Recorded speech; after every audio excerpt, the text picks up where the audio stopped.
Welcome, all you daughters and sons of the sands, to the Black Tower Podcast. I am Andrew. I am Daniel. And I am Josh. And I am also hoping that everybody actually remembers that insult from the series.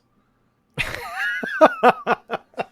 was like one of the best scenes, Matt. Just like, listen here, you daughter of the sands. And everybody's like, oh, shit.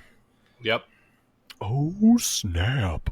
I don't know why you felt the need to insult our entire base like that. Well, it's because I know they'll appreciate it. They'll find it funny. I mean, unless you were like born on the ocean, then I apologize. I guess. In a rare occurrence on the Black Tower Podcast, Andrew has just apologized for something. I mean, that's true. I think that's the first time. Terribly sincere, to be honest with you. You're not wrong. Okay, unless you're like from the movie Waterworld, I really don't have anything to apologize for. Plus, if you're from the movie Waterworld, then how did you get out? That's all I really want to know. How are you here? Just saying.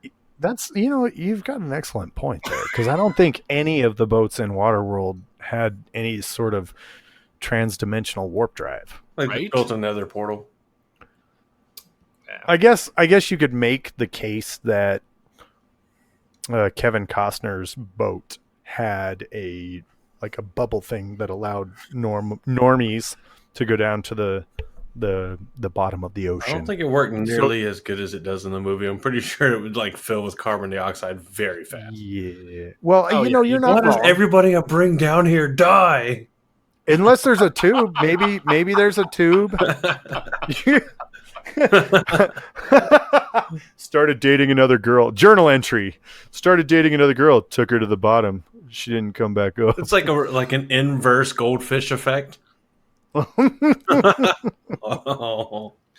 took this girl down to the bottom there, and I was gonna ask her if she wanted to fool around, because the implication. We went all the way down to the down deep dark. Pro reference, my friend. Pro reference. Thank you. All right, guys. Well, getting back to not the important stuff, because of course our tangents are the important stuff, but just so that everybody knows why they're here today. Tangents are our only stuff, really. It's the glue that holds the bits together. Yeah. There's sporadic bits about the Wheel of Time, and the rest. It's like out of an hour-long episode, there's like maybe 10 minutes of Wheel of Time. The rest is just random tangents. Yeah, I thought the Wheel of Time was the glue that held our tangents together. That's what I was trying to say. Ah, I see. It is the Persian mortar to our Spartan wall. There you go. I like it. Another solid reference. Welcome to Reference Night. Apparently. But to get back to that glue. Yes, today, Daniel, tell them what we're going to be doing tonight. About Rodel Ituralde. The fifth of the five great captains in Randland at the beginning of the Eye of the World. Now, interestingly enough, we do want to go ahead and throw out a spoiler warning here. As part of this episode, we are going to be talking about a number of things, though really the person in question only shows up much later in the story.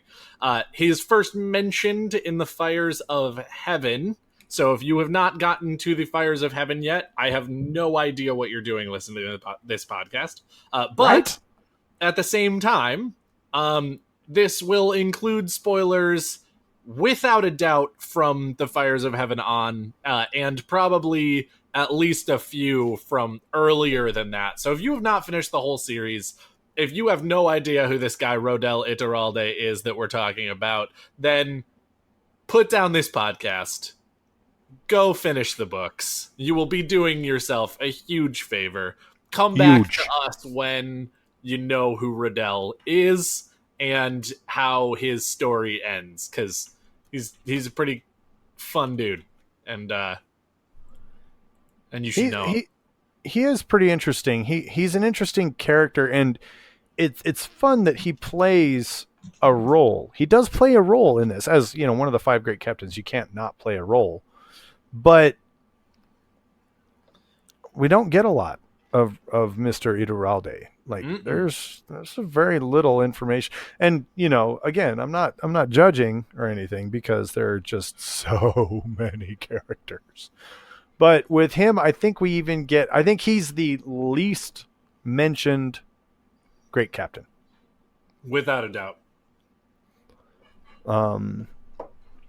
So I mean, he's a good guy. He's a total badass, as all the great captains are. I think that's should be in their laundry list of titles.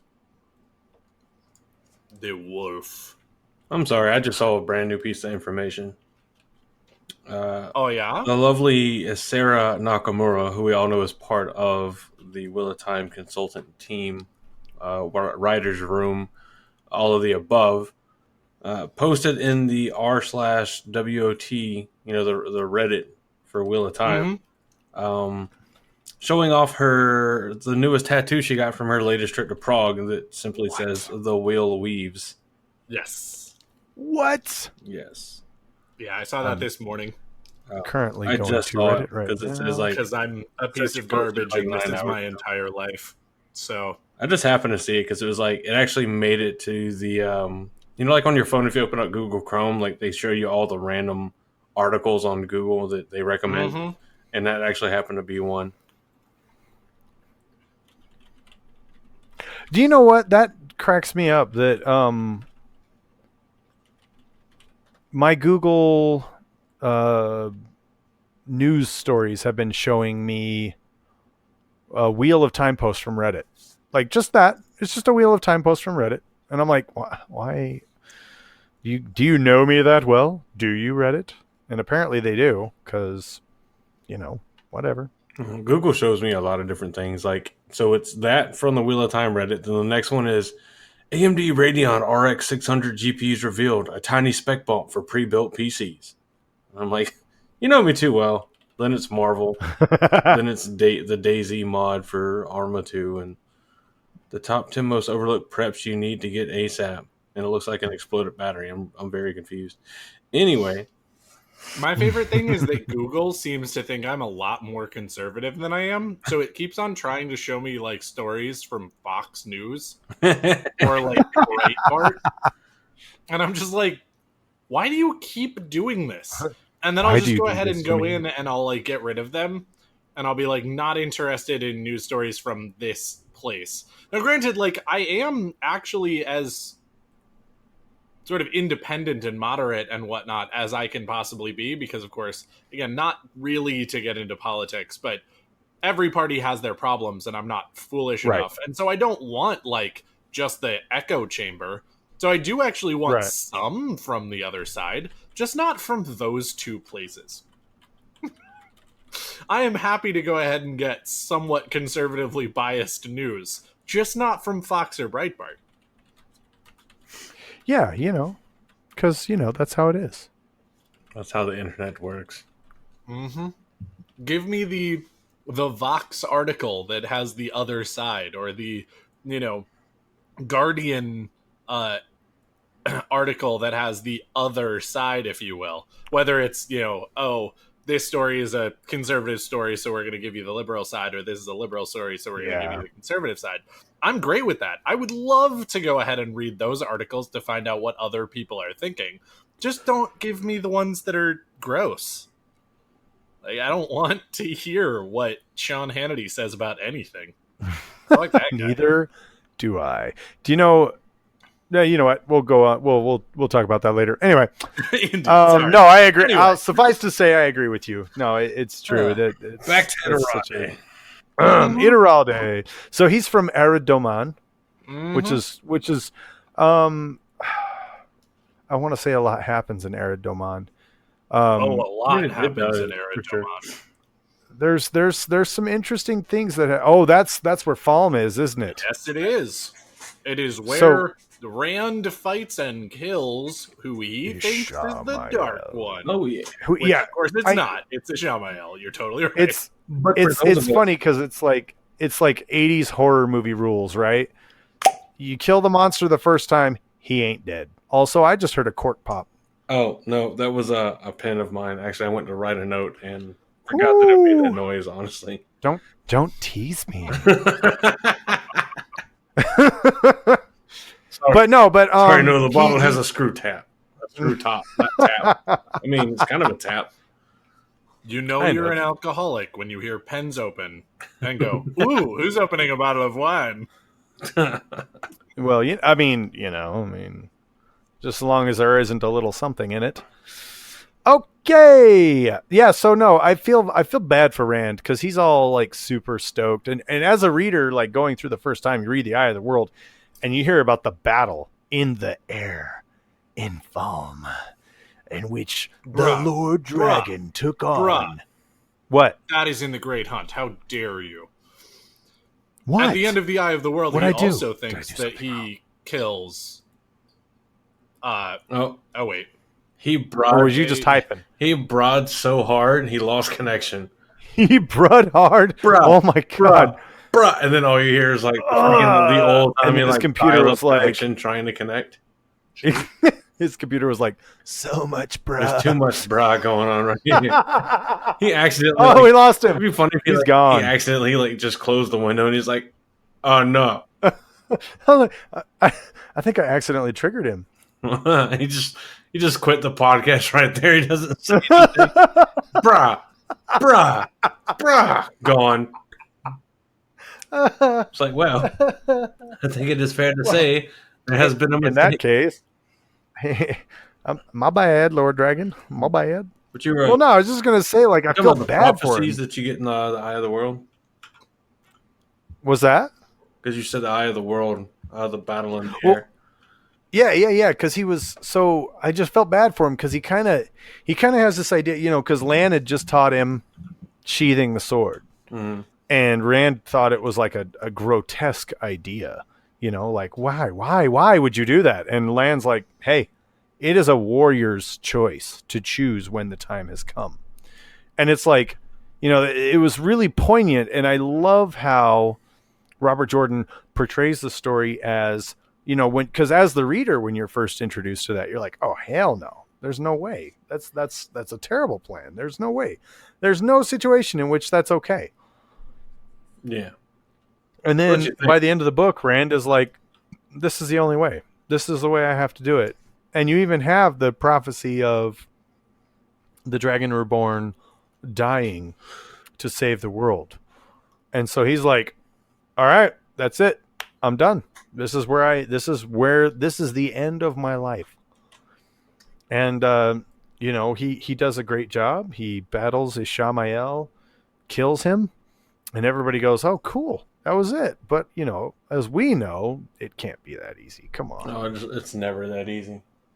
It's never that easy. So as I said, 1980s horror monster rules. You kill them the first time, they're never dead the first time. Go back and watch all of the movies from the 1980s, and they will never die the first time. Never. Doesn't matter what they do. You kill them once, and everybody goes, oh, we killed him. We're safe. Nope.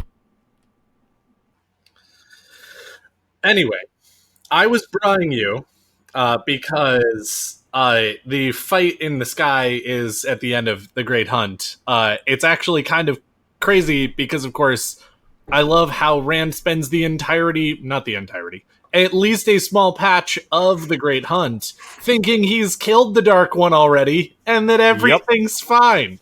Because, of course, he has another fight with the Ishamael at the end of The Eye of the World, and wins it, and then fights him later in the skies of Falma, and then he's like, okay, definitely this time, I sheathed the sword, killed the Dark One, we're all good. And everybody's like, dude, you didn't kill the Dark. Like, come on. I'm pretty sure Lan was kind of giggling. Lan doesn't giggle. Lan doesn't giggle. Let's get one thing straight right there. Old Stoneface doesn't giggle. So when The Rand is all old like, stone bruh, face. I did this. I got this taken care of. He's like, oh, my sweet sheep summer herder. child. I guess sheep herder is like the equivalent of, well, actually, no, I'm going to reword this right now. Oh, my sweet summer child is the equivalent of sheep herder. Kinda, yeah. I like it. So, I mean, Cut it, print it. cut, print, take the cake, moving on. But yeah, anyway. What even got us into this? We were talking about Falma. Falma. Got it. And so this is where Rodel is from. Like, this is his home. But Okay, he's hold not on, even. hold on. Please tell me that was not just a slip, and that we are now all calling him Brodel. Brodel. We got Grandpappy Garrett. We got Daddy Davram, as you will. Mm-hmm. And now we've just got Brodel. I love it. Could not be better. There's You can't the title. forget Crazy Uncle Pedro. Oh yeah. Well, again, I was Pedro. not necessarily going through all of them. I was just doing the highlights. But like, yeah, I love this because Rodel. Let's be honest. Even though he's a little older, it's certainly not like a situation where he's like young dude. But like, Yeah. Garrett is grandpa, Davram is dad, and Rodel is cool bro Rodel. Oh my god, I love it. I'm in. I signed off on this. I'm in. And then we have wise Uncle Agelmar and crazy Uncle Pedron. It's done. So let it be written. So say we all? So say we all. Oh my god, I have been waiting for that my whole life. Just without actually throwing out any context whatsoever. Listen, just children. everybody else in the conversation just responds with the reference. My life, I could die happy today. To all the children listening, it is never too late to pursue your dreams. Correct. Never stop pursuing your dreams. Also, to all the children out there, watch Battlestar Galactica, because two things. A, you'll understand that reference, and B, you'll see one of the most amazing television series ever created in the history of life, the universe, and everything. So, boom, there you go. It's a 2-for-1. Or a twofer, as we like to say. Indeed. It's Anyway. So yes, Rodel Ituralde is from Arad Doman. He is Domani, as the case may be. The land of misrepresentation. As and I was the talking about with Josh. Yes. Yeah, Because- well, yeah, he was going off about the yeah. flag. Continue, sir. Yeah, so the Big White Book of Bad Art, also known as Robert Jordan's Guide to the Wheel of Time, or Guide to the World of the Wheel of Time, or something like that. The book's bad enough where the title doesn't matter. It's just a Big White Book of Bad Art. Somebody That's actually the title of it. It's been changed posthumously. It's now the Big White Book of Bad Art. But reading is fundamental, and some people forget the fundamentals. To be fair, there's a ton of details to keep track with, so I'm not actually being that harsh on people. It's more playfully being harsh. But even on the wot.fandom.com wiki page for it's on Ituralde's page, it's on the Aradaman page, it's on the Damani page, anything to do with Aradaman where it shows their flag, the flag is wrong. It's displayed wrong. Because the actual description, and we went through this, and I know it's not just a difference in reading now because of interactions with Cave Geek Art when he was making his leatherwork version of the map, and was actually in contact with the editors and the officiators, I guess is a word that I'm going to use for the series. Big word. Yeah. The description that's both found in the series and in the companion states that it is a hand grabbing the blade of the sword. And there's a lot of the really bad interpretations that show the blade pointing down, which is wrong on two fronts. There's the one that we see most commonly with the hand grasping the hilt of a sword Right. pointing upwards, and that is wrong. Per the description in the book and in the companion, the hand should actually be physically on the blade. So, if you go to Tavaranty's website and you're going to buy the Wheel of Time map that Cave Geek made, or you see it, look closely for the Eric Damon flag, because that flag is actually correct to the series, backed by the editors of the Wheel of Time series, which I feel very happy with, because I was the one that pointed out to him whenever he was making it live on Twitch. That's like my badge of honor that allows me to die happy. You go, boy. There's an egregious error that was fixed, and I at least helped with it. It wasn't all due to me. I mean, he still confirmed it with the editor, which is fantastic. I don't want anybody to just take my word just because I say it. But, sir, hats off. Indeed. I'm not even wearing a hat right now. But he's doffing it. Hats doffed. These hats be doffed. So, Mr. That was my whole Ituralde, tangent on the flag being wrong, and I'm surprised that nobody else has caught that. Like, this has been a very long, ongoing issue with the flag that nobody has apparently caught. All right, It's do you know for the most commonly used one? Do you want to know something? The funny thing is if you go to the watt.fandom.com and look up Eridoman, and it shows the wrong sigil, right? Correct. Then go down and read the description. And this is the description that is 2 inches away from the picture. A silver hand grasping a silver sword by the blade, point down, the sword in the hand. And in the picture, they have it point up. And the hand is grasping and grabbing the handle.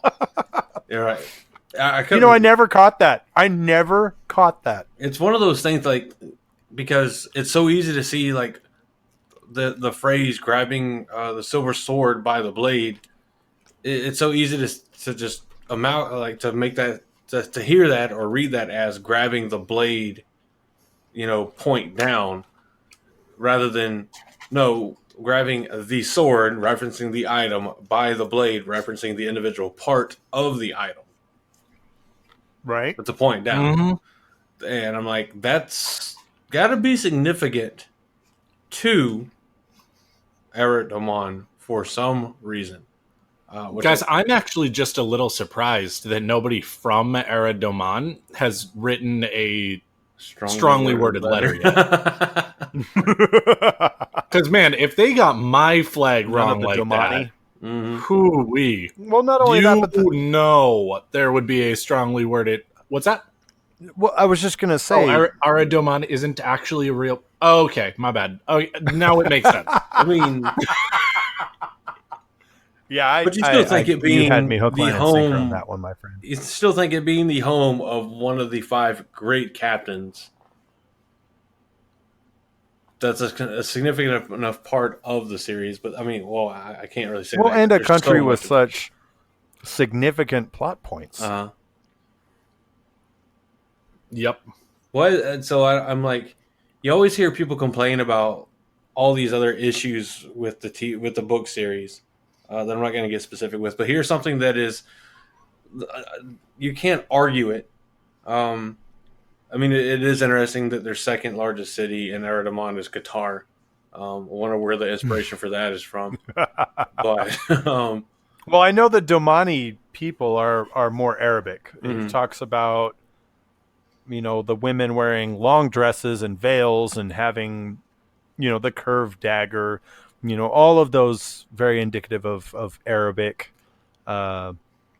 culture and fashion and whatnot. And which of I course say is this a little funny because, of course, where are the women the most seductive in Wheel of Time? In Eric Damon. Where in real life are the women the most seductive? I don't think most people would say like Saudi Arabia, Well, I think you generally Iraq. say Craigslist or something like and that. the Wow. Well played. Not the point- anymore, to be fair, but there was a time. Eric Damon is the Craigslist for women of the Wheel of Time. Oh man. I'm gonna bleep. And I'm gonna it's- edit that out. Why? Why would you do that? That's amazing. No, I'm gonna I- leave the normal part in, but not the part where I just said where Eric Damon is the Craigslist of women. Yeah, okay, that's I'm fair. gonna take that part out because I'm like, yeah. As soon as I said, I'm like, yeah, there's gonna be some people not happy about that one. Anyway, I feel like if I'm gonna go there, I feel like instead of being more Middle Eastern or Qatari, and this is kind of where I was leading into, because they do the Sisara, or the seductive dances and the seductive ladiness. I almost feel like there's a bit of Hindi ladiness. seductive ladiness. I almost feel like there's a bit of Hindi, and there are some, Like and belly dancing. Yeah, I'm kind of shooting around here. Yeah, there are some Bruh, Arabic you can't cultures be talking about seductive in women and which- shooting around. That's just not appropriate. That's where people get in trouble. That's where you get a daughter or a son with the maid. That's not good. Yes, precisely, and that's how Oh, questions we get got asked. to get to the chopper. My wife. There it is. One of the things is there are, in Arabic cultures, it's like when you say Arabic culture, that's like saying UK culture, right? There's so many different accents, so many different people, so many different things within that make up just a huge, patchwork quilt, if you will, of different cultures, languages, nations, and peoples. No, it's very But I true. mean, but to And be fair, there are some. I mean, remember, the Middle East is where we got the Kama Sutra. Like, Yeah. those guys know how to make women appealing. I mean, so yeah, I've been to one Middle Eastern country, which is a conglomerate of 5 smaller countries, technically. Was that the United Arab UAE? Emirates. Yeah. Yep. And while we were there, I went on this thing called Sunset Safari, which the highlight by far was, and I'm saying this as a heterosexual male, when we were sitting out in the middle of the desert, they turn off all the lights, we're all smoking hookah, and we're looking up at the stars, and then they turn the lights on the center carpet stage, and it's this amazingly attractive woman wearing form-fitting clothing that is definitely scandalous as far as that area of the world is concerned. Conservative from most. I'm not gonna finish that sentence, but but she started You belly are a dancing. smart man Yeah. sometimes, Andrew. Sometimes very far in between, but she started. And but that's she- okay. She did a belly. She was a belly dancer, and it was explained to us there that because, strip clubs and the like are illegal, and most, if not all, of these areas, and so that's the closest that they have to it. Right. There are belly dancers, and it was a very enjoyable experience, not just because there was a very attractive female doing belly dancing there. I mean, it is an impressive art as much as it is an attractive art. Not to objectify, Right. They definitely have Right. more control of their stomach than I have over mine. Right. Well, that's the very purpose of learning that particular dance, right? I mean, I know in Western culture we talk a lot about objectifying people and how that's wrong, specifically objectifying women, and that's wrong. And that's, I agree, However, that there are specific, and please, all of our listeners, please don't stop listening because I'm about to say this. I say this with all the sensitivity and love in my heart. There are some cultures in which there are sort of rituals in which people participate in those things for the objective of appreciating the human form. Is that a good way to say it? I think that is a That's good nice way. to I don't say think it, anybody right? should be upset about that. I mean, I mean, the thing is, there's if you're upset that there's a group of people that do this, a different culture than you that's doing this, yeah, then you're really being super judgmental of another culture that you probably weren't raised in, you weren't born in, and you may not fully understand. And the thing is who are we to judge another? Well, I mean, and they're obviously very proud of Yeah. this particular aspect of their culture. I mean, and that's great. Well, and of course, it's a really I cool have to thing to admit, participate in. The one part of this thing that's interesting, and again, let me start by saying I completely agree, because in my view of what's going on, I agree completely. That being said, I will also throw out there that, like, in our culture, we do have these things called strip clubs, for example. True. And again, that is in some ways a ritual, specifically with the objective of Wasting having ladies be sexy and show off that sexiness, that Right. skill, whatever. And so on the one hand, I do a little bit hesitate to go ahead and say that thing about other cultures, because I don't know what parts of other cultures are actually the strip club part. Because I wouldn't necessarily say that most people would say, like, oh, well, strip clubs are like a ritual thing that, Western cultures do. That is, but at the same time, they also exist. Come on, little buddy, I'm reason. about to take you to see your first boob. Let's go. Right, exactly. But yeah, at the same I get time, what you're it is saying. also interesting, because in this case, I would actually agree.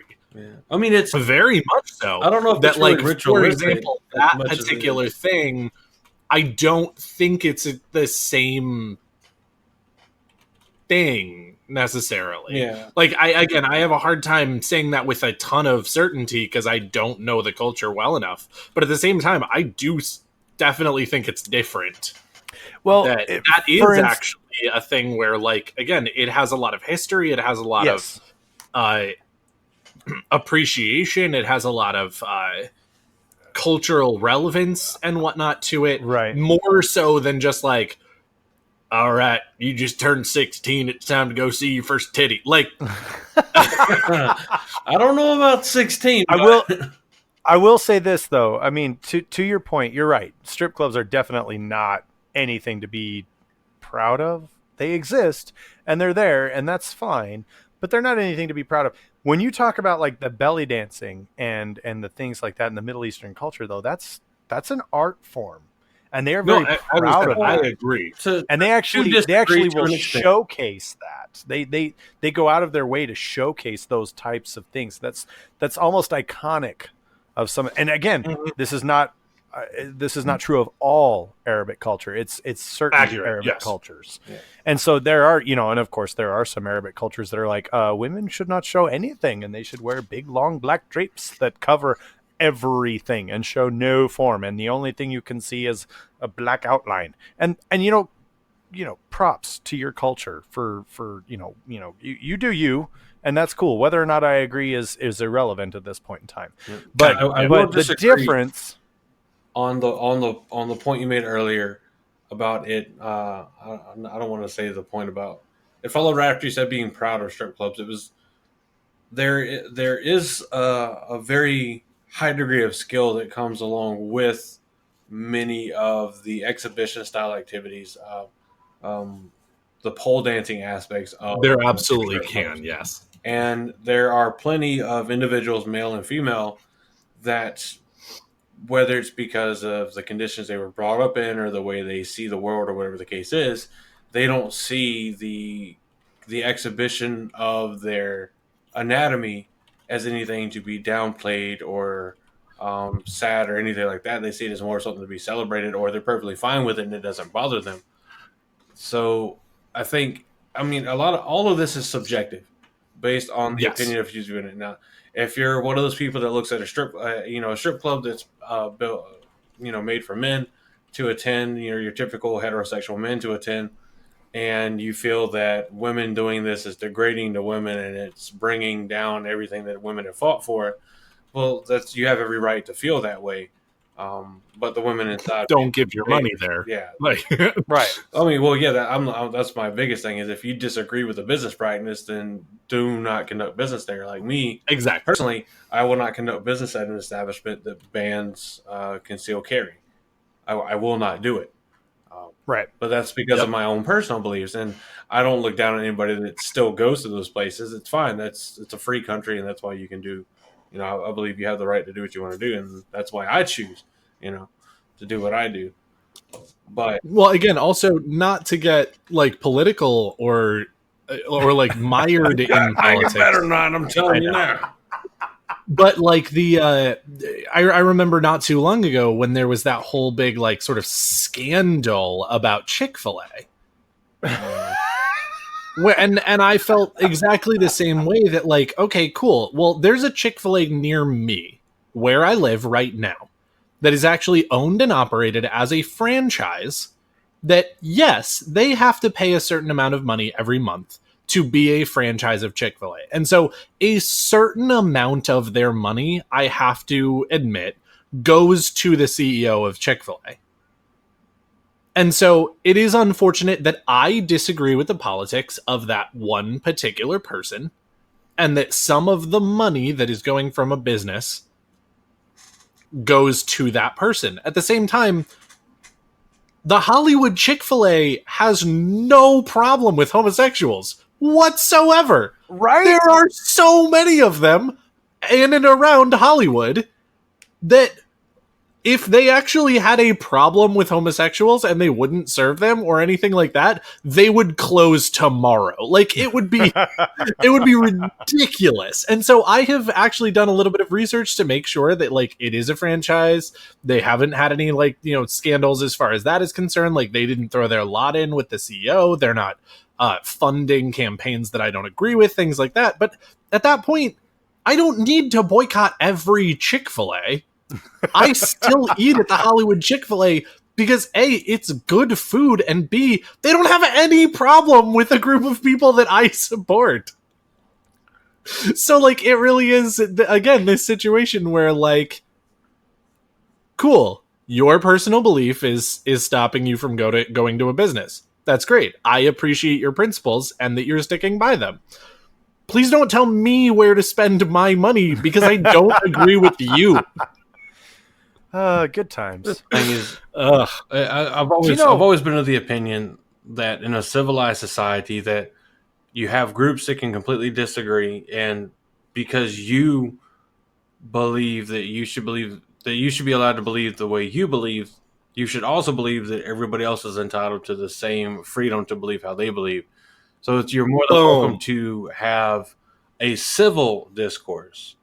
But if you're one of those people that cannot talk about issues, or there's certain issues you can't talk about, then you don't talk about them. And you tell people, hey, sorry, I get too emotional or too worked up or whatever the case is about this issue. I'd rather not discuss it. And that's how you maintain civil discourse. But if you're one of those people that all you want to do is, he disagreed with me, well, he must be a fascist Nazi or whatever insult you want to throw at somebody that doesn't agree with you, which, to be fair, if you try to silence anybody that does not agree with you, that is automatically fascism. That's like the definition. Yeah, literally. That is exactly what Hitler did. So you are Hitler 2.0 if you just want to make people quiet because they don't agree with what you're going to say.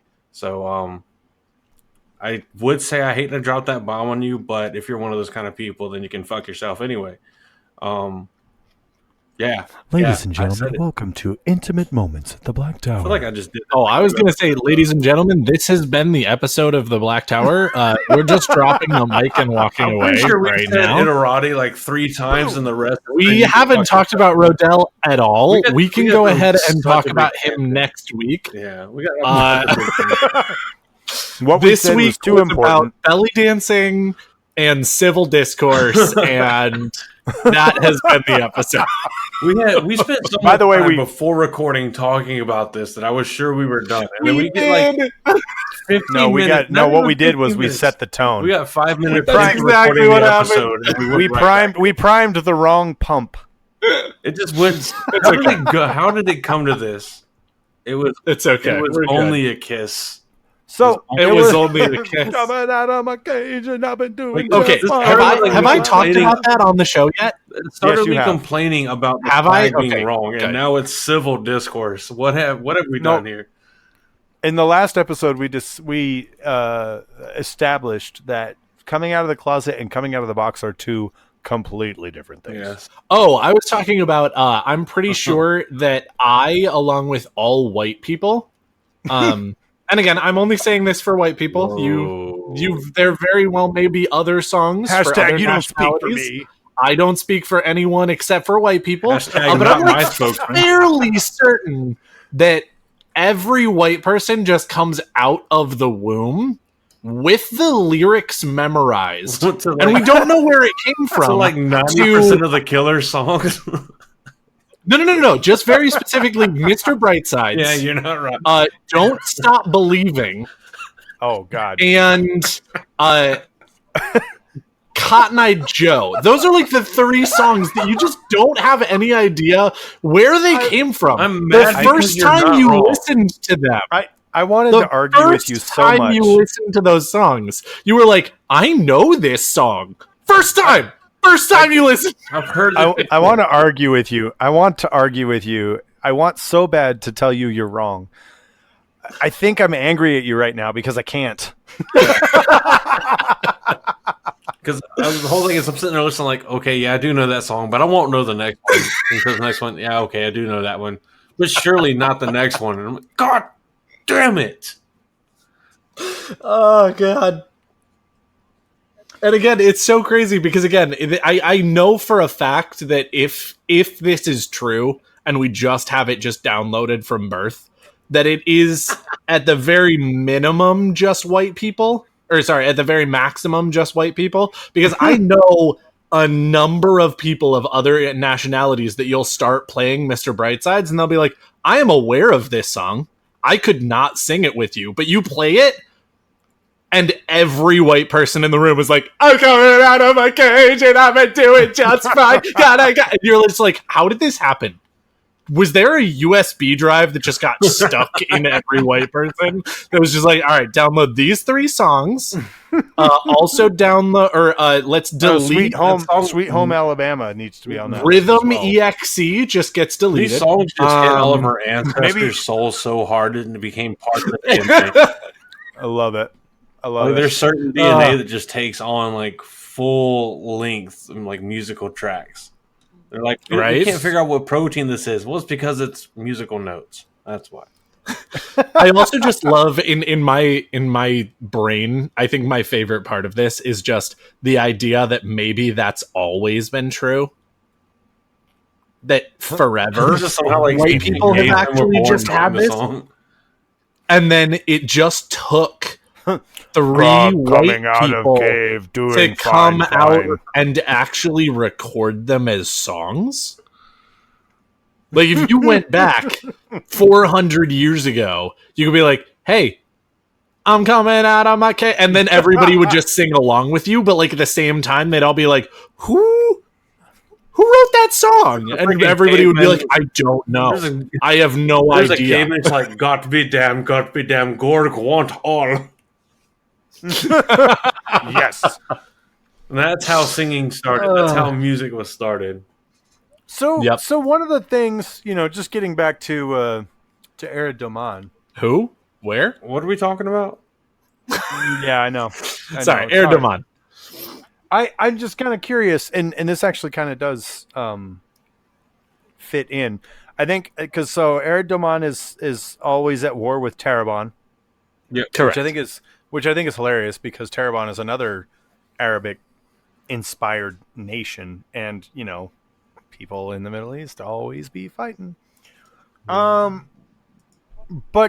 I like that Eric Are Doman... you suggesting that Robert Jordan pulled from actual real world events? Well, I mean, if you want to get into the deeper essence of the mythos, we're in the 3rd age, probably the Age of Legends, and this is after the breaking of the world. So, But I mean, if this is the Age of Legends, I don't see what they were so freaking impressed by. To be honest no, actually, no.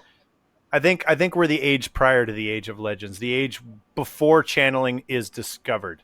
So the breaking of the world that will lead us into the next age, the Age of Legends, will be the discovery of channeling. So if any of you are out there currently going through this, please discover channeling quickly and teach the rest of us how to do it, because that would be awesome. Right?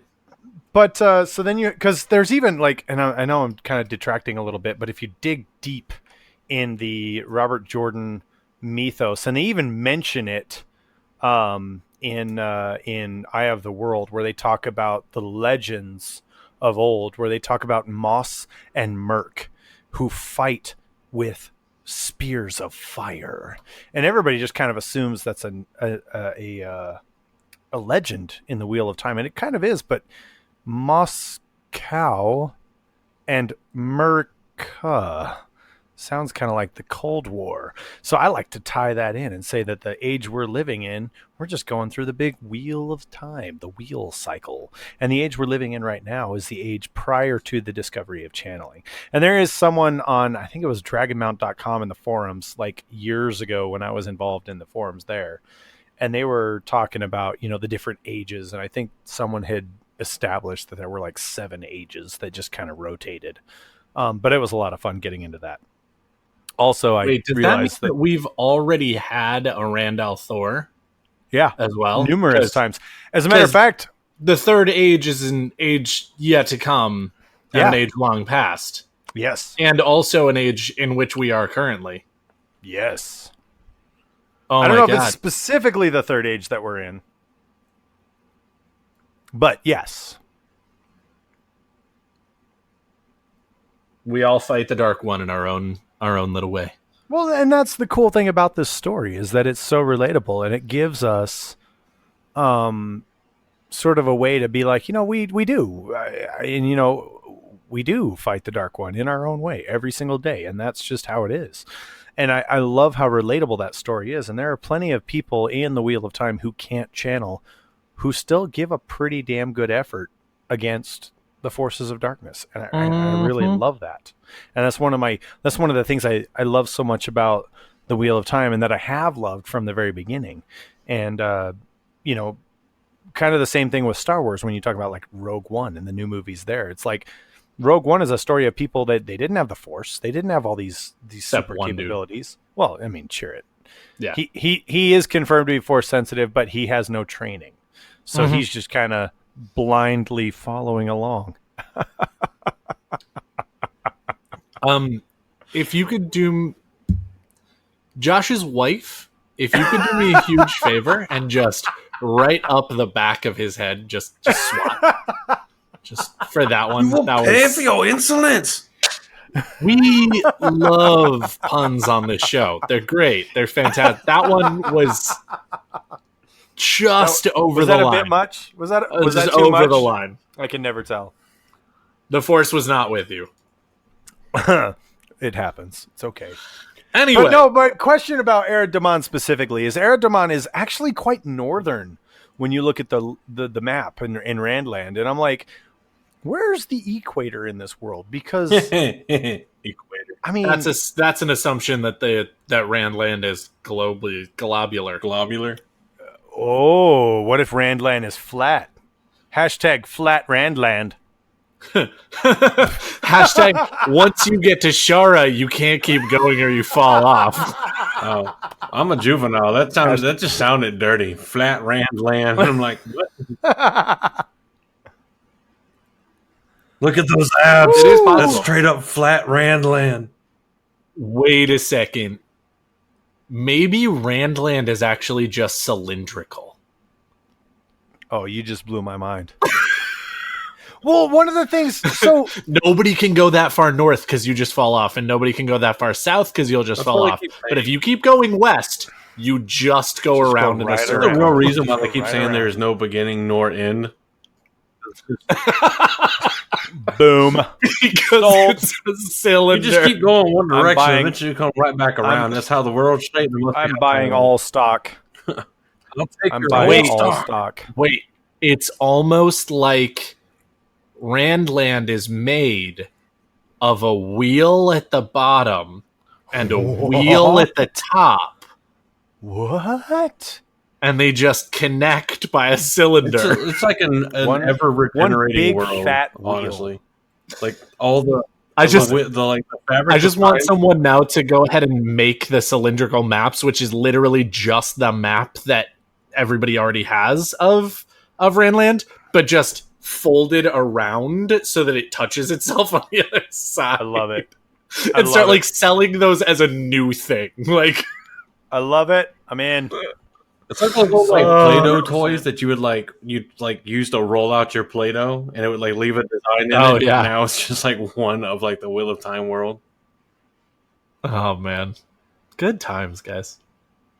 Yes. So Rodel Ituralde, the guy that we're supposed to be talking about. So he's Domani.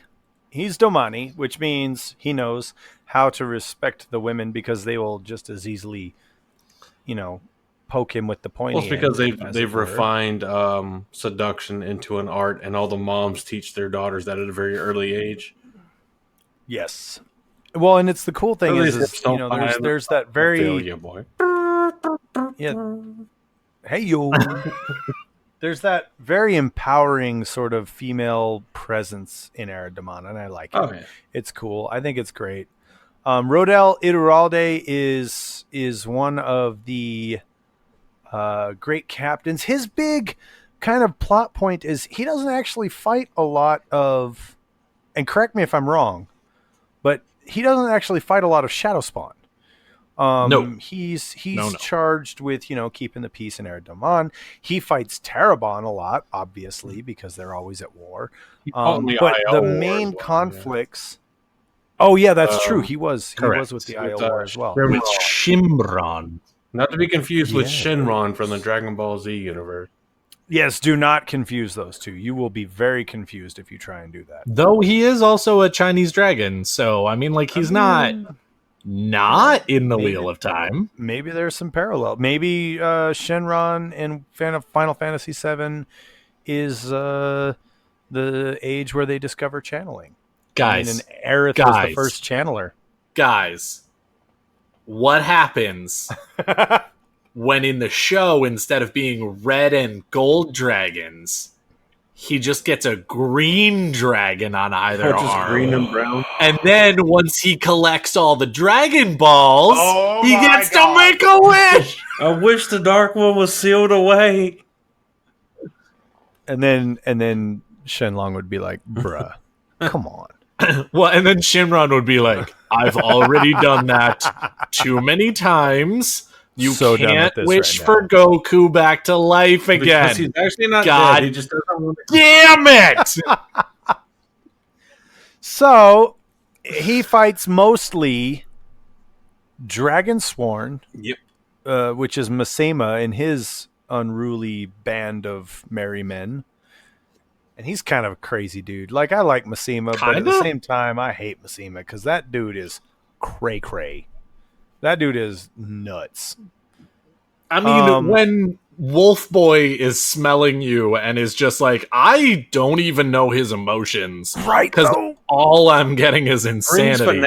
You maybe need to go ahead and look in the mirror just a little bit. It brings fanaticism to a whole new level. And it's so disturbing because he went from, I hate you, to you are everything that means anything to me. Yeah. It's like, that's too quick. I'm pretty sure like everybody in the entire universe almost just like very quickly almost just died from the amount of whiplash they got from that rapid turnaround. I mean, Which, to be fair, I mean, if you're a fanatic, we all kind of know that it is easier to get someone who is strongly feeling one way to then strongly feel the other way than it is for someone who feels nothing to be strongly persuaded either direction. I mean, it's like that question, like, can you do but at so the same much time, bad? It's also like, can you do so much bad that it becomes good? And for him, it's, can you hate so much that it becomes love? Right? And the answer for Misma is yes. And that's unfortunate. Very much. Because then he's like, now I got to deal with this shit.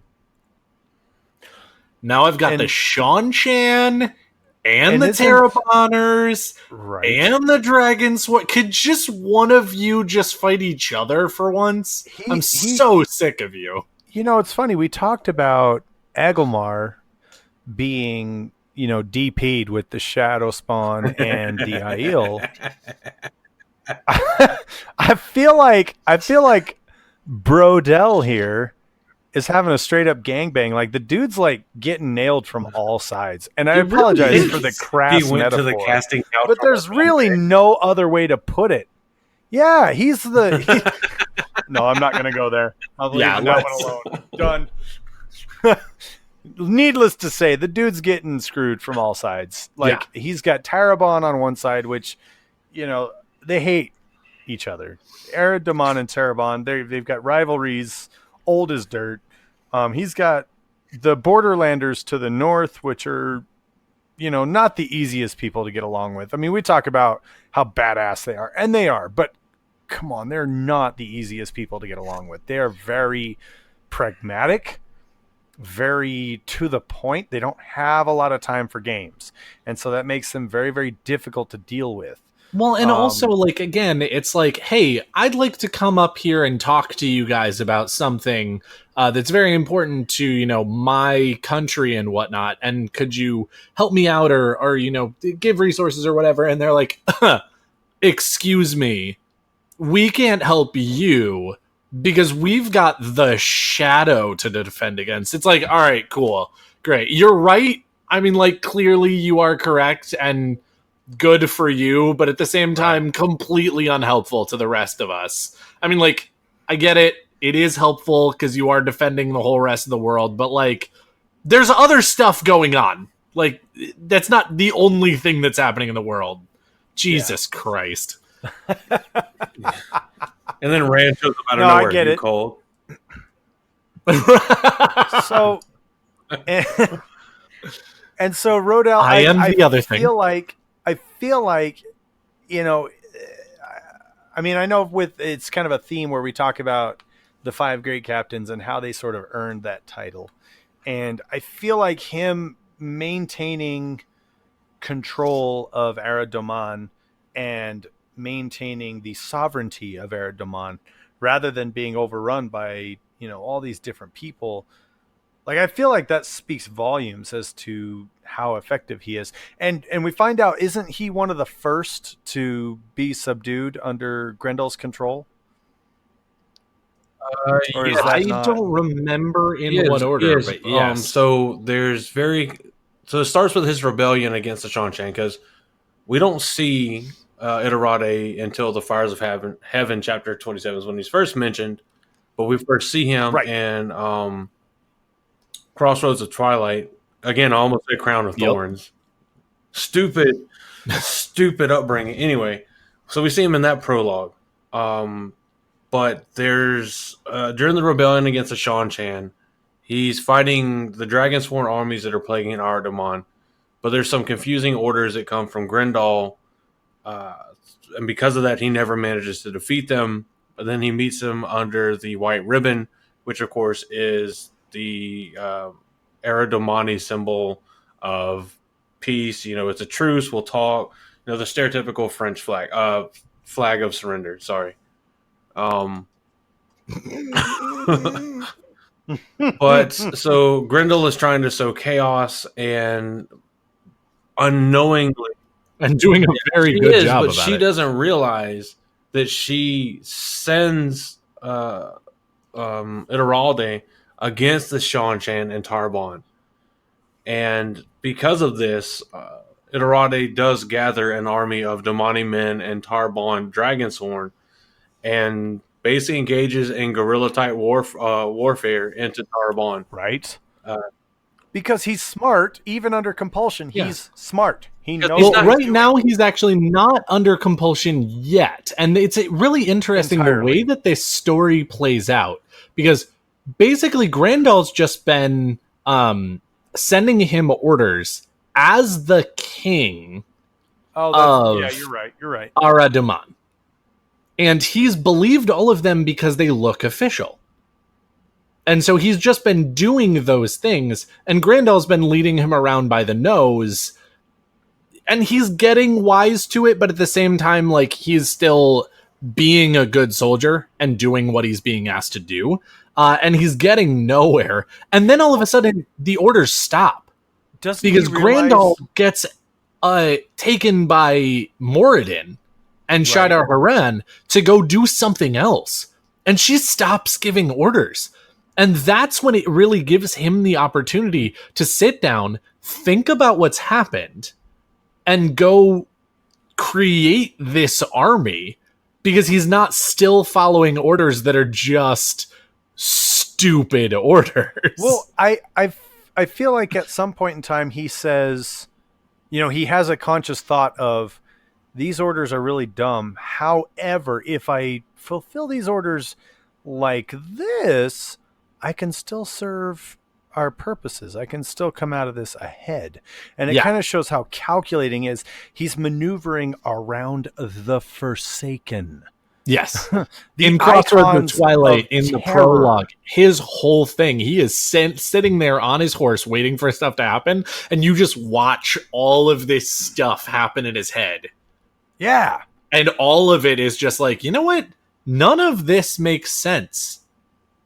And I'm going to do it anyway, because that's what I'm being asked to do. But also, I can collect wins here. Even if I'm following these orders sort of to the letter, I can toss out a scouting party. I can send a small group here. I can do all of these different things. Well, and he kind of does that on purpose. He kind of he's kind of doing and I love how sort of chess game we get with these 5 great captain, analyses, but he kind of goes, okay, that's a stupid order, but if I do it this way, I can still get some benefit for myself and for my home. And that's cool. And we can do that. Okay, cool. That's how I'm going to do it. Yep. And then, of course, he kind of says, okay, well, now I got another stupid order. Okay, well, but if I do it that way, I'm still. So he's and I don't mean this in a negative context, but he's a snake. Like, he can slither and swerve around everything, and he knows how to sort of work around things. And I think that's what really kind of shows that he's earned the title of Great Captain, because he's just that smart. Like, the dude is. He's a snake. He's a sneaky snake. Sneaky snake. He just slithers around and just snakes all up in these things. No, it's true. He's brilliant, and again, it just shows. It really does show that off when he's just like, all right, cool. I can do what you need me to do, sort of what you're asking me to do, but I'm going to do it in a way that still helps. Even though your orders don't make sense, even though you are not here, you don't know what's going on. And, of course, he just thinks that the king is dumb rather than actually knowing that he's being sent on a wild goose chase. But he's still like, but hey, I can still do this. He manages to hold the Shanshan at bay. Like, I mean, that's the biggest thing about Rodel Ituralde. Like, so, Agelmar has to hold the Shadow Spawn at bay. Cool. Pedron Niall doesn't really have to do anything. His glory days were behind him. Lord Bryn has to figure out how to lay siege to the White Tower. Has to hold back Valda. That's his own. Yeah, I mean, that's it. He's got to. He's coasting on the other side of life's hill. Like, he's on his way out. His twilight years are setting. You like that? These are metaphors brought to you by the Black Tower. Bryn is trying to figure out how to do something that no one's ever done: lay siege to the White Tower. Well, I guess Archer Hawkwing did, but also courting Swan Sanche. Exactly. Like, and forgetting these guys are all and these guys are all up. Just fucked. These guys are all up against impossible tasks. Yep. Which is what makes them so amazing. And Rodel Ituralde's impossible task is hold back the Shanshan, which are people we know nothing about except for that. Damn, they're good in battle. And like these guys know what they're doing. We've never seen. They're completely. That's about all we know about them.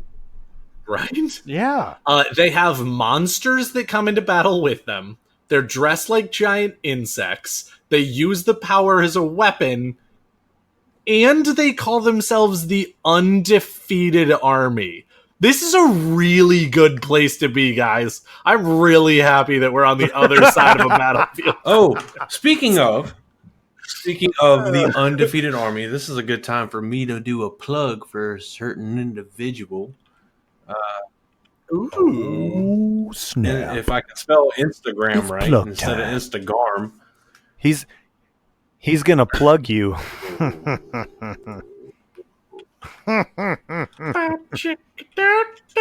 So, do either of you gentlemen, and you should, I hope you say yes, are you familiar with an individual, especially on Instagram, known as Two Rivers Trader?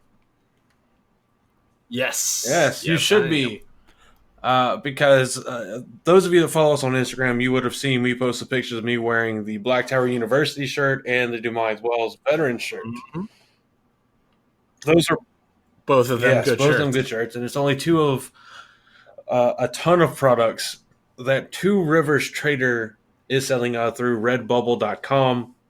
If you go on Instagram and you look for Two Rivers Trader, or if you go look in our last episode, go to like the actual blacktowerpod.podbean.com, look in the description for the last episode or this episode, you'll also find a link to the Redbubble store that Two Rivers Trader has.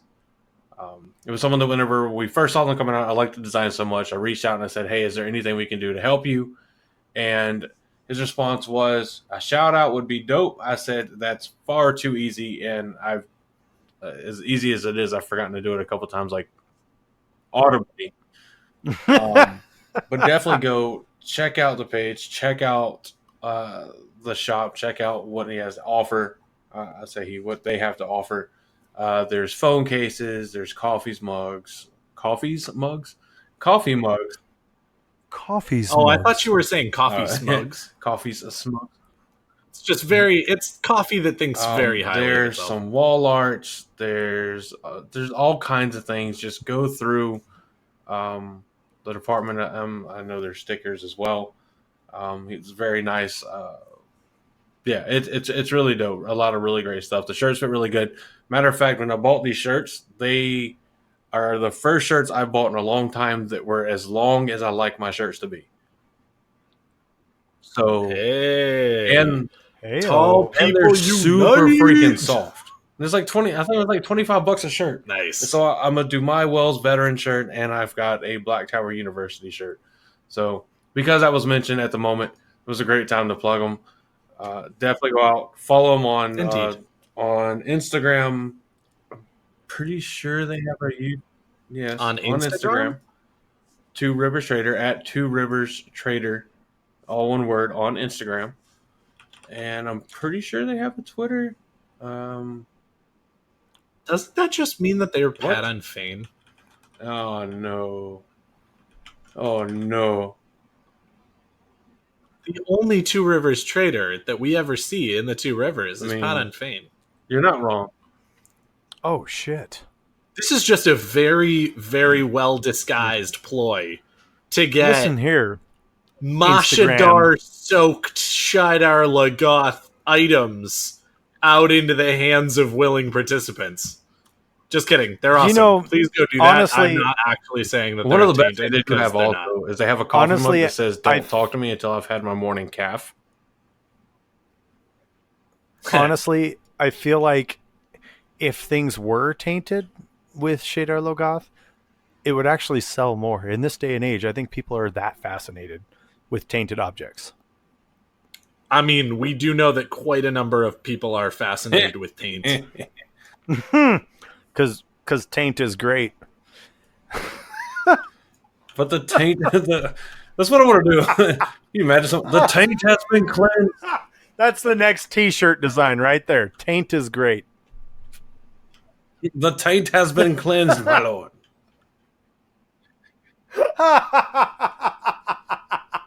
The taint has been cleansed. The taint doth been cleansed, my lord. Suddenly, all of these Ashraman were just looking down at their crotch areas and saying, "The taint! The taint, it's been cleansed!" I damn near spit out my rum and coke. What a waste of rum. Well, I didn't But spit if it there out. were, I, Indeed. if there was, You okay, swallowed? this is going to sound bad, but I swallowed? managed to keep it in my mouth and swallow. Thank There you it for is. making me say that. There it is. So Rodel Ituralde. Do you think he's a spitter or a swallower? I feel like just because of the comments we're making, we should all be guests on Mini Lads Demonetized, or definitely would be demonetized on YouTube. Good God. Hashtag This is why we're not on demonetized. Gotta be YouTube for careful. most of our He keeps episodes. saying "Good God," and Masama is going to come after us for not honoring the dragon. That's true. There is a Masama on Twitter. He is hilarious. He's not very active of late, but he is a pretty funny guy when he is active. So You know who is starting to be more active? At Tower Saidin? Podcast. Oh, Because somebody's actually paying attention to that, which is good. Because, man, there is a lot of funny stuff on the Twitch. Twitch. true. It That's is an accurate true. representation. The Twits. Oh, it's my favorite. It reminds me of the Twit of the Year competition on Monty Python and the Holy Grail. Or Monty Python. Yes. The Twit of the Year, the upper class Twit of the Year competition. Yes. Basically, yeah. The library Anyway. of the presidential library of tweets. So at one point in time, which historically is fantastic, it's right up there with Lyndon B. Johnson and some of his amazing quotes. Because we've never had a president that said anything controversial. Political. Okay! Abort mission. Yeah, stop it. Code Fifi. Code My bad. Damn. Oh, is that our safe word? Is now. Is that our safe word? I didn't Dude, know that. my safe word is Benedict Cumberbatch. Because you're not fitting that into a sexual situation unless you want to be out of that situation. Ladies and gentlemen, we now know the Lord Dragon's I say safe Benedict word. Cumberbatch if it needs to get more intense. That's when it needs to get kinky, right? That's when you need Dude, to take it to the next level. I say Stephen Strange when I want it to get more know intense. that Benedict Cumberbatch is Stephen Strange, and things are about to get real strange. You underestimate. This episode has been brought to you by Rodel Ituralde. We've never talked We about have him, mentioned but him he's 5.5 times this episode. No, but we don't get a lot of information. We get information that he is smart. Obviously, he's pretty intelligent guy. He's one of He the does five great also seem captains. to be the great captain who is the most devious. Which, and again, that's not Right. said in a way that is detrimental or derogatory. I think that he is actually incredibly smart and realizes that the situation he is in does not call for a head-on battle. And so he says, all right, how am I going to deal with this? But it does show that he is very capable and very devious. Indeed, he really is. So we've talked about him when he started rebelling against the Shan Chan. That Grendel unintentionally was like, "Oh, I'll manipulate him," and she's like, "Shit, I helped." Did we already talk about him walking into the ambush at the Domani city of Darluna? Sorry.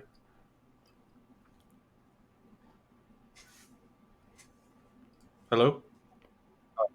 I was like, did no, we have not discussed that. Okay.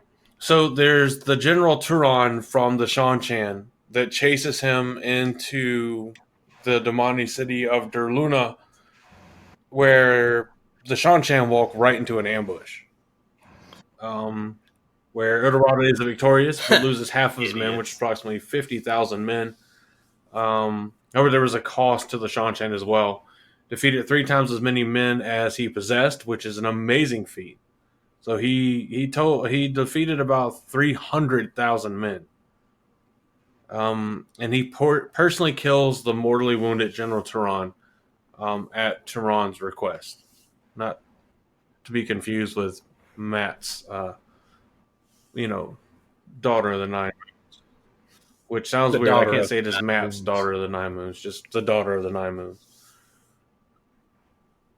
Yeah, she's the daughter of the Yeah. Nine Moons. She's Matt's wife. But, so after the battle, Ituralde That's what I finds call an her. abandoned. May she live forever. You just call her by her name? How dare you? Why would you do that? So, I know, right? Hey, Shanchan, come get me. I'm a half mad Ashaman. half. Half mad. Well, half of it's the madness, half of it's the rum.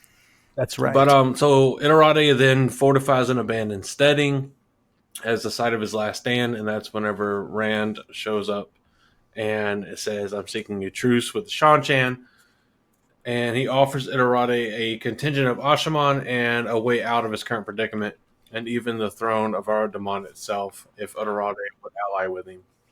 Yeah, because Ituralde was, I mean, like He his agrees. back was against the wall. He was getting, He's like, yeah, Yeah, he was, he was not in a good "In the place. throne, Like fuck he yeah, was dude, not we're in a good I'm place. good with this." He did a fantastic job holding the Shanchan back. He did a fantastic job like maintaining control over the Dragonsworn, even managing to fold some of them into his ranks. He did a fantastic job just all around.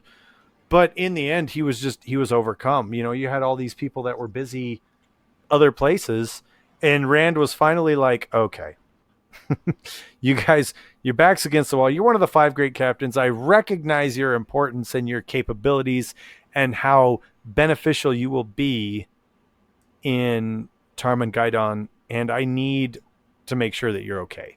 Yep. And he does. He sends a contingency of Ashaman. The fun part is that Ituralde holds up in a steading, which I don't know. Have we discussed steadings on the show before? I'm not sure if we have like in depth. Not specifically. Basically, a steading is a place in which the one power doesn't work. It's not there. Now you can take.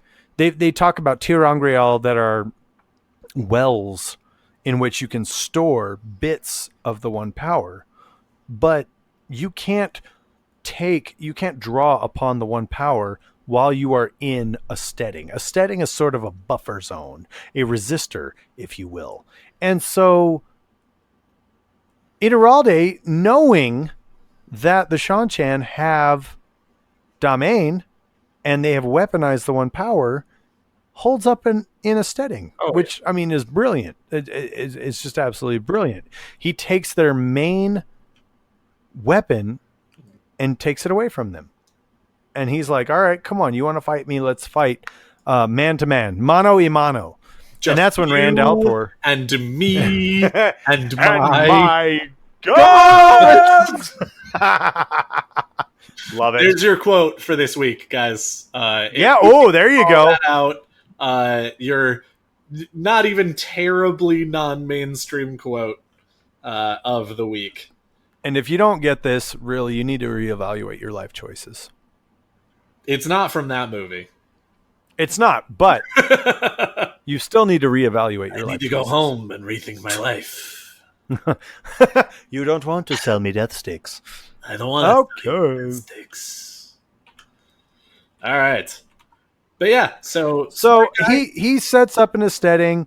Rand al'Thor comes to him with a battalion of Ashaman, and he says, "I'm going to help you out of this if you promise to help me in Tarman Gaidon."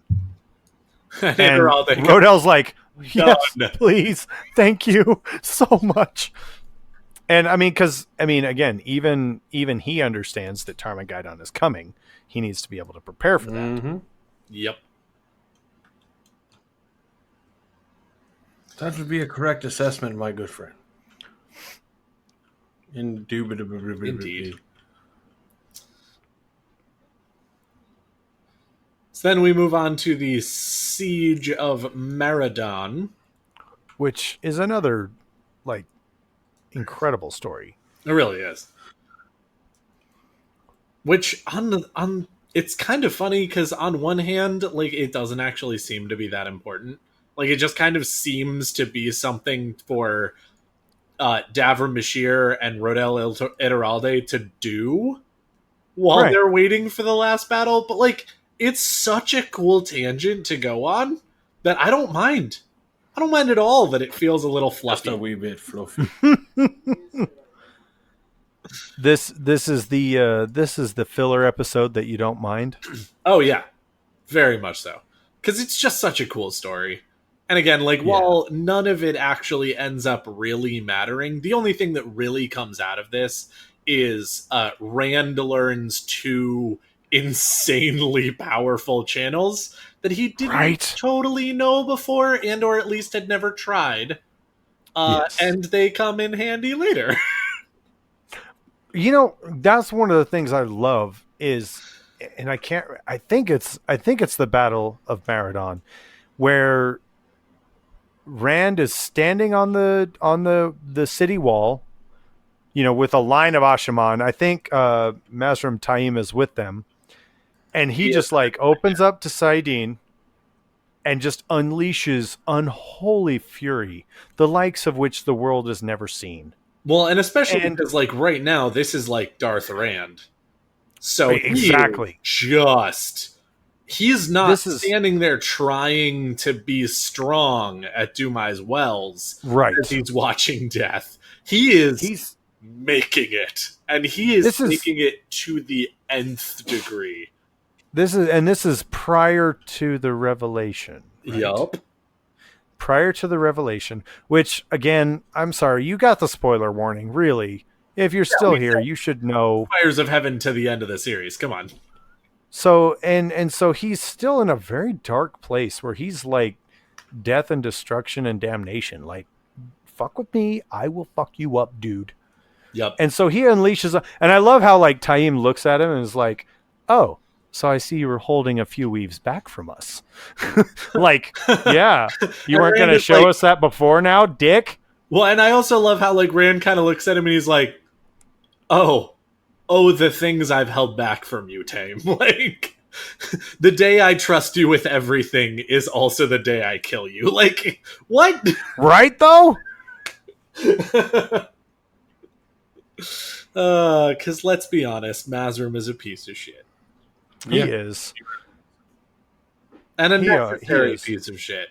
But a piece of shit.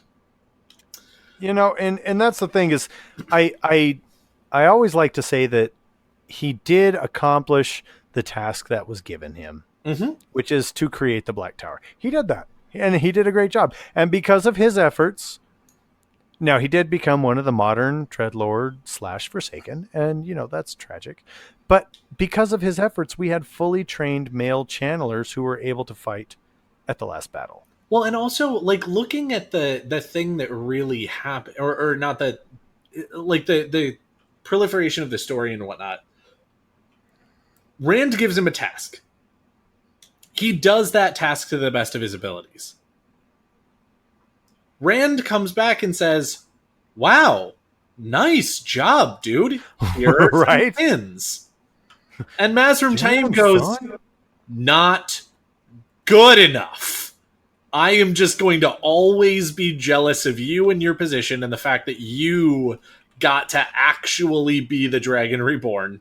And I'm just egotistical and just angry all the time. And that's what's going to turn me into a Dreadlord. It's like, it's literally just Demandred over again. And I was about to say, he's why? Demandred Jr.? Yeah, he's just Demandred Light. Like,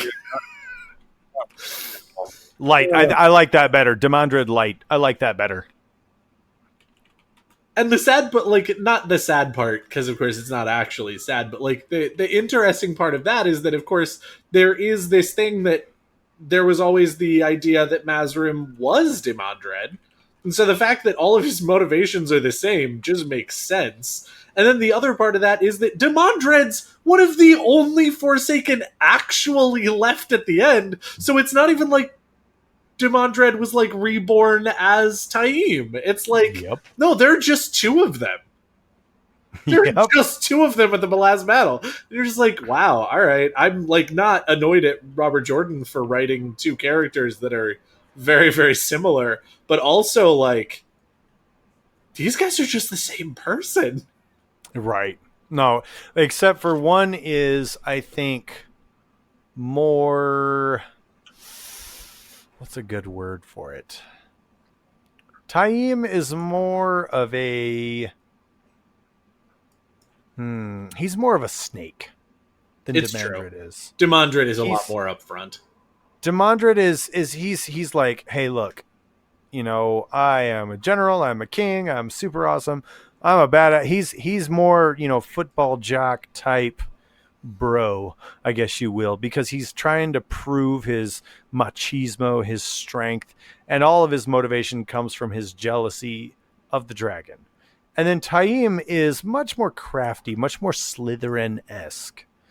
No, that's fair. Though I will also say that it is funny because, of course, we actually just sort of see the two time periods of Demandred, because that's really what's happening. Because you know that Demandred was actually, in a lot of ways, very Taimi when Luz Theron was alive.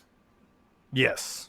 And then once Luz Theron was dead and he just kind of got to do whatever he wanted and be dope, he was like, all right, cool. I don't really need to be jealous anymore. I'm awesome.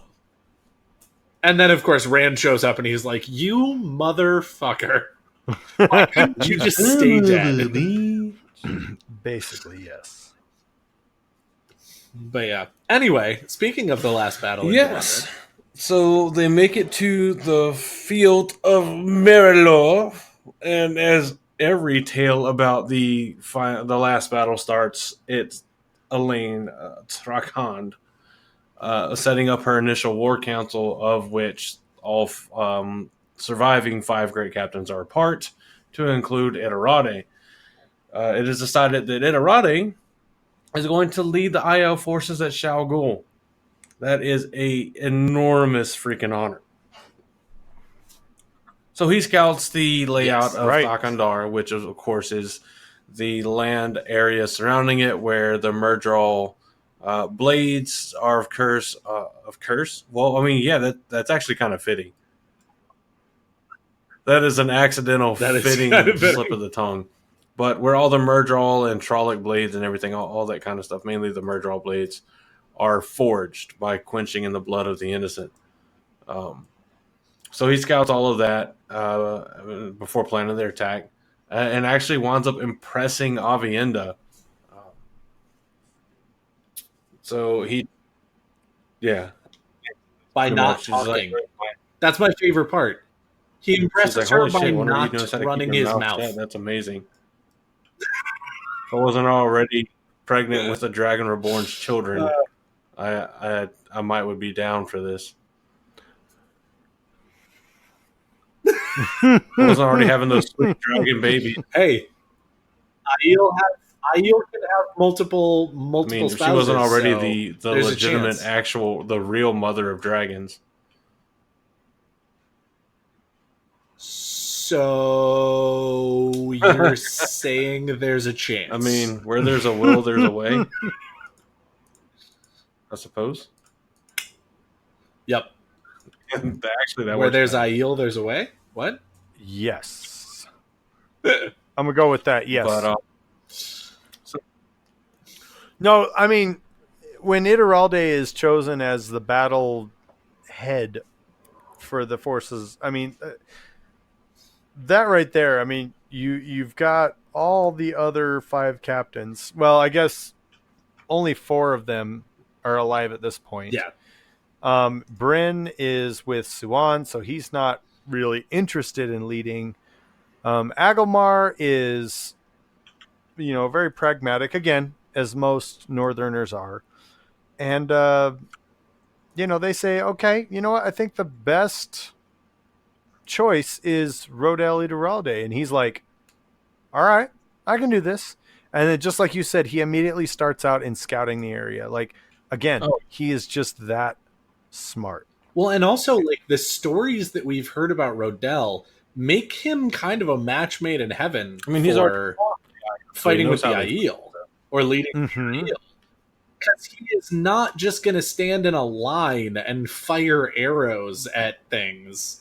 and do whatever, he is absolutely, without a doubt, the one who is the most devious in a good way, the most guerrilla tactics kind of, commander, all of that different stuff. And while I am sure that all of the other captains could figure it out, Rodel's already been doing this for like the last number of years.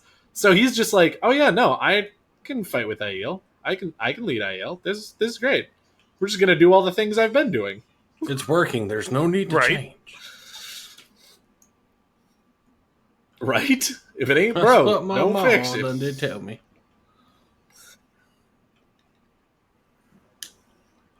But yeah.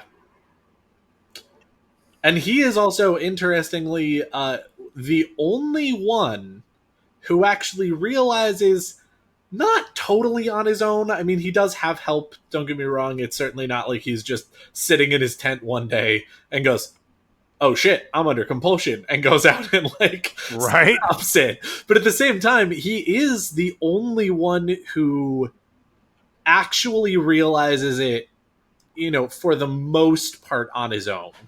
Right. He's the only one who doesn't need to sort of forcibly be removed from command.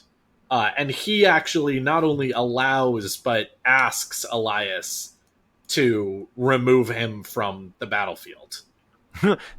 Excuse me, Elias, can you talk to me for a second? I know this is kind of awkward, but I think I'm under compulsion, which is why I've been so stupid lately. And then Elias is like, yeah, bruh, you've been whipped. When the Forsaken comes along, I know, bruh.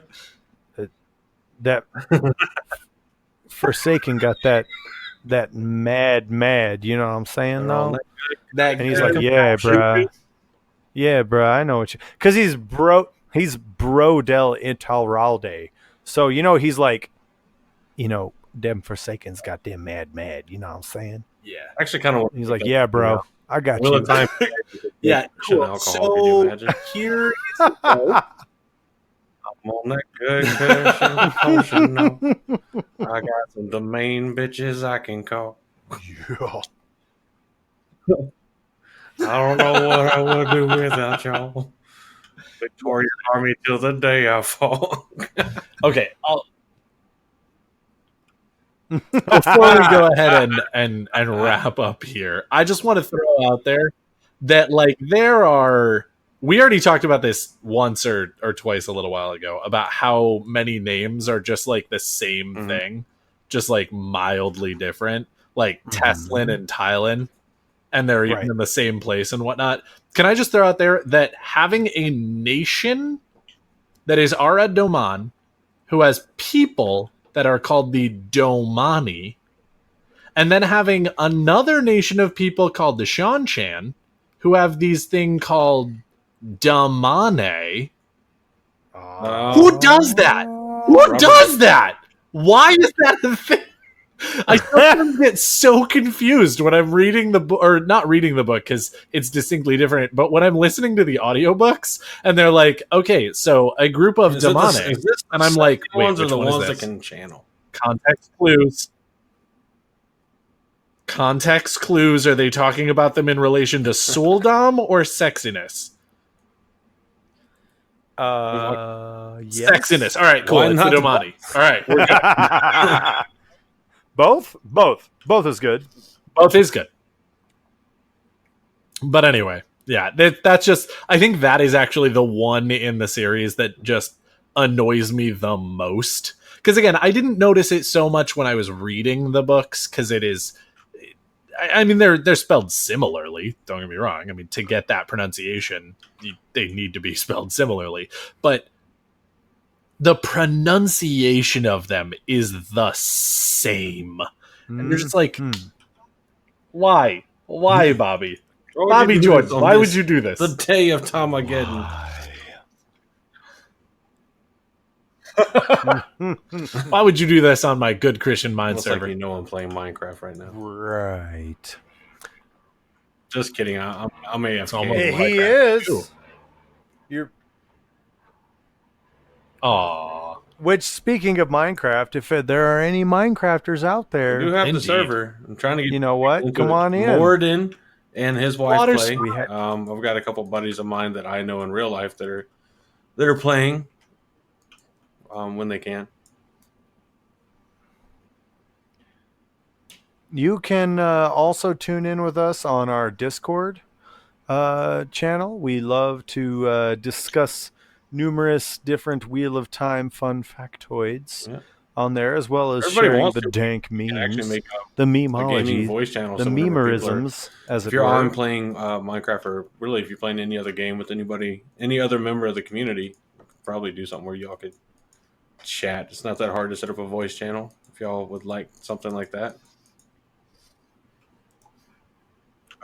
Nice. We could also do some YouTube live stuff, like I don't know, maybe the three of us get together and we react to some of the fan made Wheel of Time things, or I mean, it could be any video really, just to be fun. But Ooh. I like. Also, for all of those of you, we did talk about the Podbean earlier, so hop on there, listen. If you don't have an app that's good for listening to oh, yeah, it podcasts actually yet, is really good. I you really like do it. now. Podbean's where It it's is. at. Also, just throwing out there that oh my god, I just totally lost my train of thought. Someone else take over. So Podbean, we got a YouTube channel. We do have a YouTube channel. Check us out. The YouTube channel is very, very simple to find. All you need to do is go to youtube.com, and then in the search bar, you just need to type in Black Tower, one word, podcast, second word. Black Tower Podcast. What you need to do is click the subscribe button, and then you need to click Smash the the bell like. button Smash right next that to bell. the subscription button. Why do you need to do that? Why is that important? Because you gots to know when we publish. Duh. You gots to get the sauce. Gots to get the sauce. That's right. Speaking You want of, the sauce. I now remember what I was going to say. Guys, we've done our series on the 5 great captains. It was super fun. It got a little repetitive because badassery is just the name of the game when you're one of the 5 great captains. However, next week we have a very special surprise for all of you, so definitely you want to tune in next week for our episode because it's going to be fantastic. And we're going to be talking about something that want to tune in some of you were asking about, and so you won't be surprised, but might be a nice little surprise for the rest of you who are not necessarily expecting us to go in this direction. So there you go. There's your completely vague and unhelpful pitch for next week. Evil laugh. Thank you for joining us tonight on Black Tower Podcast, where we've discussed the Domani, where we've discussed the political situation of our world, where we've discussed what age we are currently in and the great spinning of the wheel, and also where we discussed a little bit of our title character, which was kind of talked about him like once. Rodel Ituralde. Indeed. But I mean, he is cool. I mean, all the great captains. I mean, they're called great captains for a reason. They've all earned their title. Yep. Exactly. I mean, but you know, they're after a certain point, like again, like you've already said, there's only so much that can be said after. You know, they've kind of all earned their title in fundamentally the same way. You know, doing some amazing or being a part of some amazing feats in some kind of conflict, war, combat type of sorts. Actually, it's all been combat, I think, honestly. Yeah. Indeed.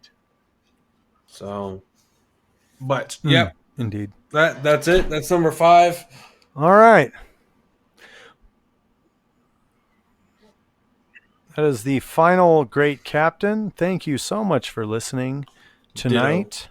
Thank you, guys. Indeed. I have been Andrew. I have been Daniel. And I have been Josh. And again, thank you so much for listening. And we will see you all next week. Indubitably.